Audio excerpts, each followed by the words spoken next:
प्रारब्ध तब बलवान होता है जब भजन नहीं होता। भजन तब बलवान होता है जब संतों का संग मिलता है। संतों के संग से भजन की प्रवृत्ति बढ़ती है, और भजन बलवान हो जाए तो प्रारब्ध कुछ चीज नहीं है, नहीं तो भगवत प्राप्ति किसी को हो ही ना। अगर केवल प्रारब्ध के बस हो तो प्रारब्ध में भगवत प्राप्ति है ही नहीं, तो हमारी भगवत प्राप्ति हो ही ना। ये भजन बल से प्रारब्ध को रौंद कर भगवत प्राप्ति की जाती है। तो भजन सर्वश्रेष्ठ है। अपने कर्तव्य का पालन भजन करते हुए करे और सब कर्म भगवान को समर्पित कर दे।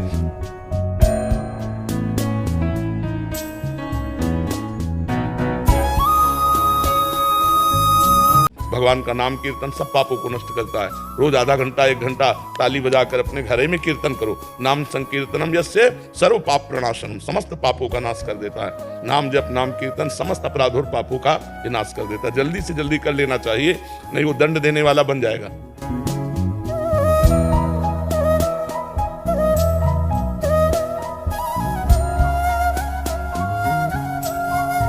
जब तक भगवान में चित्त नहीं लगेगा तब तक मनमानी आचरण बनेंगे। मनमानी आचरण बनेंगे तो कुछ पाप होंगे, कुछ अपराध होंगे। इसलिए हमें चित्त को भगवान में जरूर लगाना चाहिए। बिना भगवान के हम निरपराध नहीं रह सकते।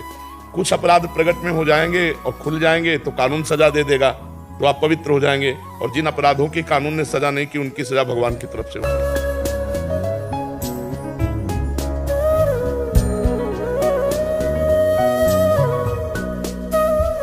अगर भगवान का सानिध्य है तो भगवान ने समस्त सृष्टि रची है, वो हमारे लिए नई सृष्टि रच देंगे। भगवान को यदि हम सानिध्य में रखें तो बड़े से बड़े दुख को हम पार कर सकते हैं। अगर भगवान नहीं तो फिर तो दुख ही दुख है, फिर क्या है। और भगवान का सानिध्य अगर ना होता तो आज हमारी दुर्दशा हो जाती। ना अर्थ ना व्यवस्था, ना कोई पानी देने वाला नहीं था। यदि हम नाम जप कर रहे हैं, भगवान नाम कीर्तन कर रहे हैं, भगवान की शरण में है तो दुख है ही नहीं। और यदि भगवान से विमुख है तो जो बड़े बड़े सुख है वो सुख है ही नहीं, वो दुख ही होने आ, वो दुख ही भोगने आ है।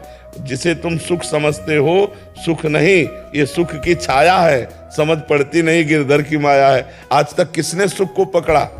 चाहे अरबों खरबों रुपया हो जाए, चाहे दुनिया का सब वैभव भोग हो जाए, कभी कोई सुख ही नहीं होने वाला।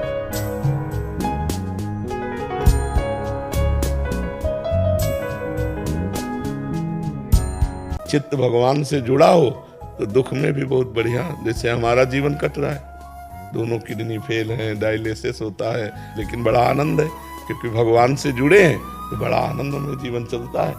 खूब अपनी दिनचर्या चल रही है और कष्ट के दिन बड़े आनंद से कट रहे हैं। अगर भगवान की शरण में ना होते, अब हम भगवान की शरण में तो न मरने की चिंता है, न शरीर की चिंता है।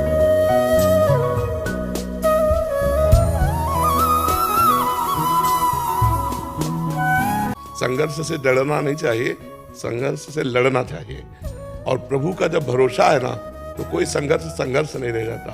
त्रिभुवनपति हिरण्यकश्यप से 5 वर्ष के बालक प्रहलाद ने संघर्ष कर लिया और विजयी हुए प्रहलाद जी और मारा गया हिरण्यकश्यप। इसलिए हम अपने को छोटा न समझे, आए हुए संघर्ष को ललकार करके परास्त करें।